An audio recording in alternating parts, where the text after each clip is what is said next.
जय माता दी दोस्तों। ओम नमः शिवाय। माता रानी सभी पर खूब कृपा करें। आज हम सभी भक्तजन मंगलवार की एक बड़ी ही अद्भुत कथा सुनेंगे। इस कथा को पूरा ज़रूर सुनिएगा। बोलिए मंगल देवता की जय हो, हनुमान जी महाराज की जय हो।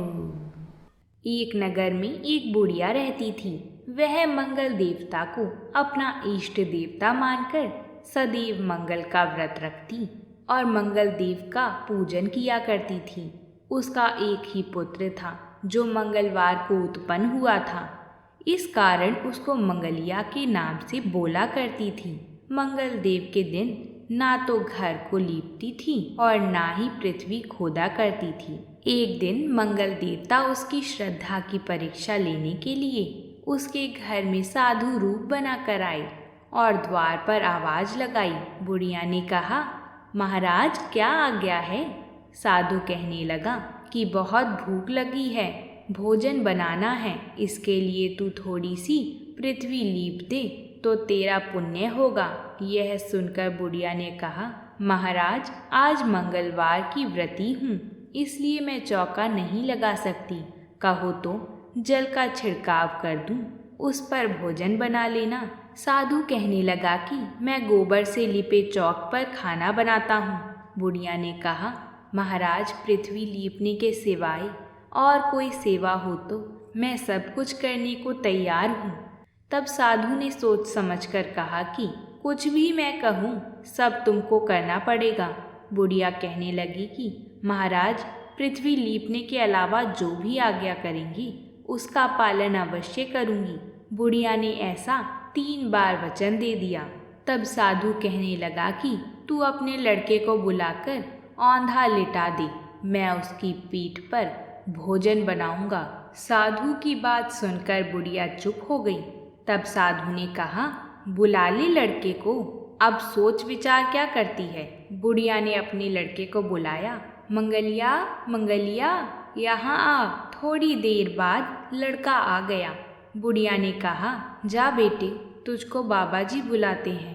लड़के ने बाबा जी से जाकर पूछा, क्या आज्ञा है महाराज? बाबा जी ने कहा कि जाओ अपनी माता जी को बुला लाओ। माता आ गई तो साधु ने कहा कि तू ही इसको लिटा दे। बुढ़िया ने मंगल देवता का स्मरण करते हुए लड़के को औंधा लिटा दिया और उसकी पीठ पर अंगीठी रख दी। कहने लगी कि अब जो कुछ भी आपको करना है आप कीजिए, मैं जाकर अपना काम करती हूँ। साधु ने लड़के की पीठ पर रखी हुई अंगीठी में आग जलाई और उस पर भोजन बनाया। जब भोजन बन चुका तो साधु ने बुढ़िया से कहा कि अब अपने लड़के को बुलाओ, वह भी आकर भोग ले जाए। बुढ़िया कहने लगी कि यह कैसी आश्चर्य की बात है कि आपने उसकी पीठ पर आग लगाई और उसी को प्रसाद के लिए बुलाते हो। क्या यह संभव है कि अब भी आप उसको जीवित समझते हैं? आप कृपया करके उसकी याद भी मुझको ना कराइए और भोग लगाकर जहाँ जाना है वहाँ जाइए। साधु के अत्यंत आग्रह करने के बाद बुढ़िया ने ज्यों ही मंगलिया मंगलिया कहकर आवाज लगाई, त्यों ही एक ओर से दौड़ता हुआ वह आ गया। साधु ने लड़के को प्रसाद दिया और कहा कि माई, तेरा व्रत सफल हो गया। तेरे हृदय में दया और अपने इष्ट देव में अटल श्रद्धा है, इसके कारण तुमको कभी कोई कष्ट नहीं पहुँचेगा। यह मेरा आशीर्वाद है। बोलिए मंगल देवता की जय। अगर आप सभी माताओं बहनों ने यहाँ तक कथा को सुन लिया है तो वीडियो को एक लाइक ज़रूर कर दें। आपके एक लाइक करने से यह कथा 5 माताओं बहनों तक जाती है, जिससे वह भी प्रभु की यह कल्याणकारी कथा सुन पाती हैं। अब हम माता महालक्ष्मी की कथा को सुनते हैं। ऐसा कहा जाता है कि जो कोई भी इस कथा का श्रवण और पठन करते हैं उन सभी के घर की दुख दरिद्रता दूर हो जाती है। श्री महालक्ष्मी माता की कृपा से सुख संपत्ति ऐश्वर्य प्राप्त होता है मन की इच्छा पूरी होती है। तो बोलिए माता महालक्ष्मी जी की जय हो। एक समय एक नगर में एक पति पत्नी रहा करते थे। शीला और उसका पति ईमानदारी से जीते थे। वे किसी की भी बुराई नहीं करते थे और प्रभु के भजन में अच्छी तरह से समय व्यतीत कर रहे थे। शहर के लोग उनकी गृहस्थी की सराहना करते थे।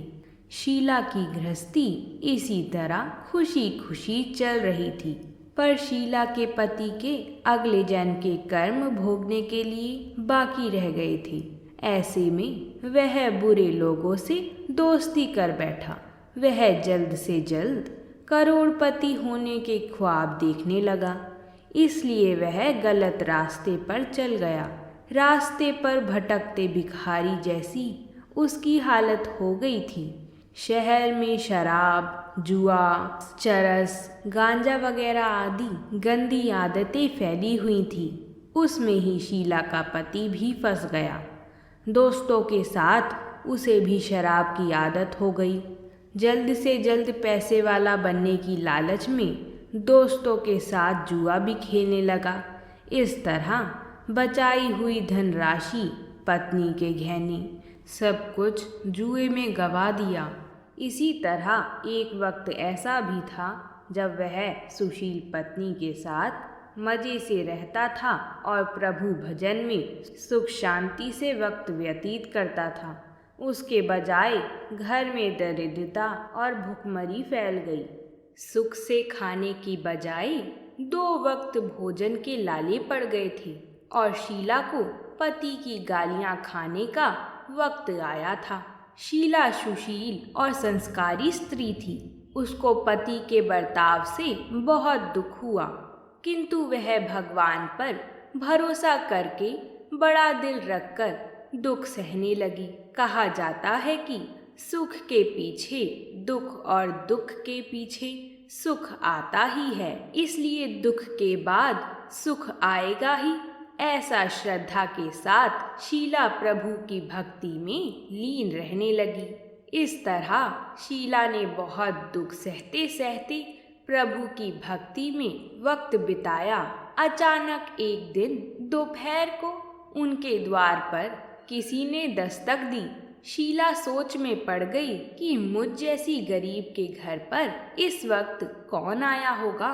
फिर भी द्वार पर आए हुए अतिथि का आदर करना ही चाहिए। ऐसा सोचकर शीला ने खड़े होकर द्वार खोला। देखा तो सामने एक माजी खड़ी थी। वह बड़ी उम्र की लगती थीं, किंतु उनके चेहरे पर अलौकिक तेज निखर रहा था। उनका भव्य चेहरा करुणा और प्यार से झलकता था। उनको देखते ही शीला के मन में अपार शांति छा गई। वैसे शीला इस माजी को पहचानती ना थी, फिर भी उनको देखकर शीला के रोम रोम में आनंद छा गया। शीला माजी को आदर के साथ घर में लाई। घर में बिठाने के लिए कुछ भी नहीं था।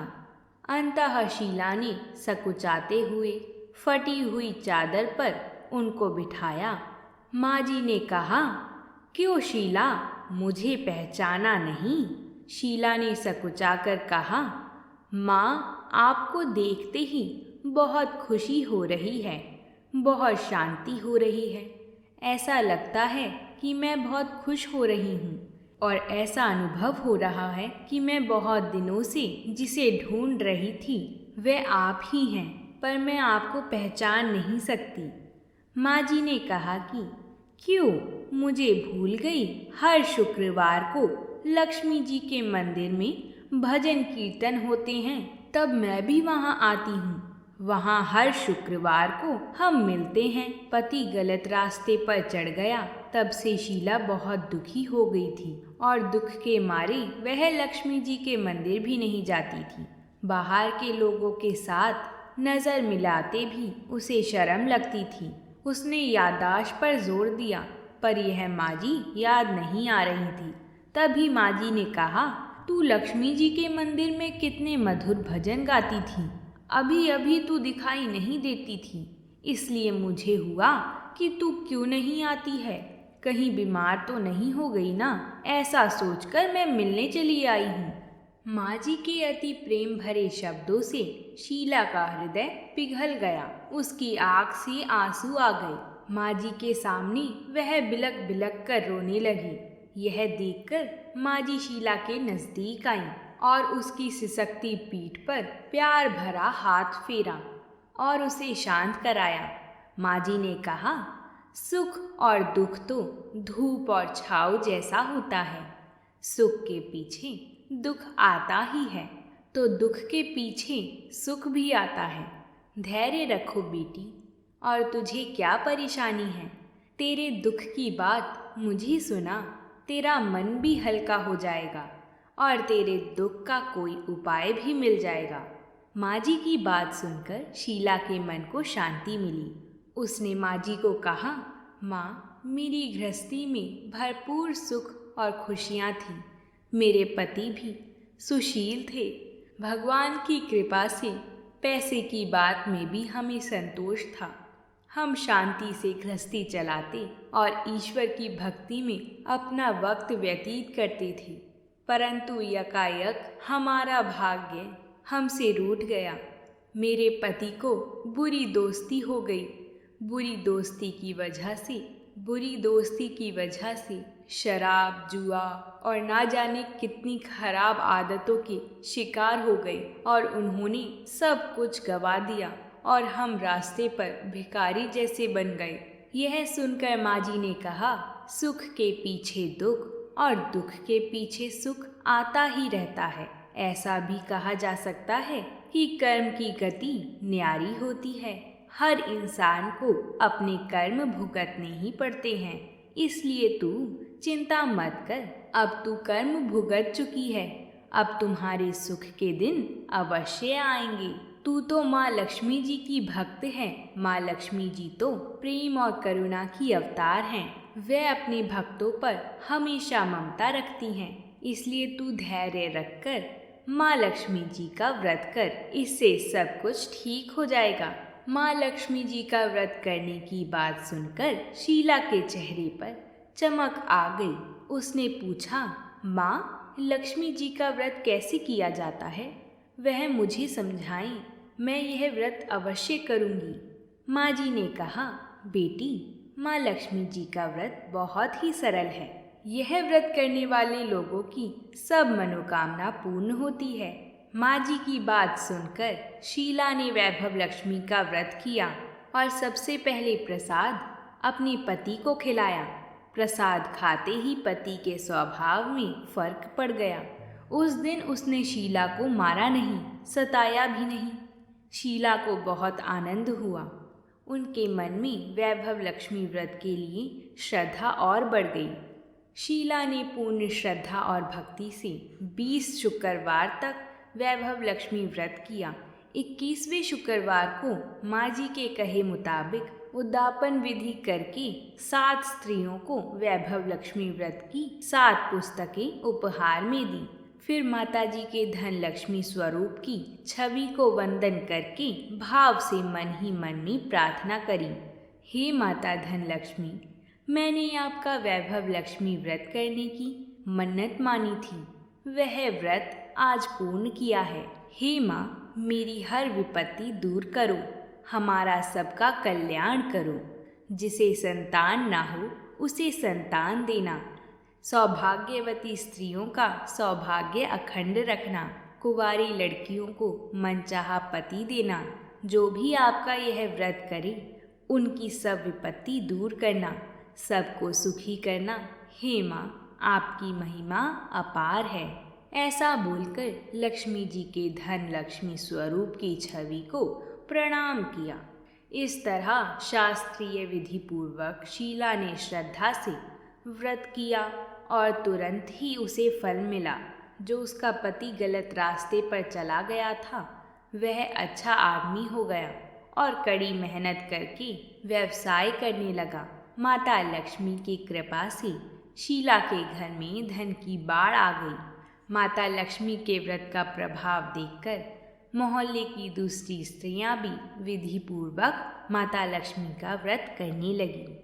हे माता लक्ष्मी, जैसे आपने शीला के पति को गलत रास्ते से हटाकर अच्छे रास्ते पर लगाया और उसके घर को धन धान्य से भर दिया, ऐसे ही इस कथा को सुनने वाली, कहने वाली और हुंकार भरने वाली सभी पर अपनी कृपा बनाए रखना। बोलिए माता लक्ष्मी की जय, बोलिए भगवान श्री हरि विष्णु की जय।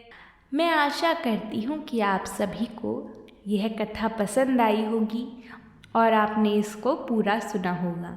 आप वीडियो को लाइक कर सकते हैं और आप हमें कमेंट करके बता सकते हैं कि आप सभी को हमारी कथाएं कैसी लगती हैं।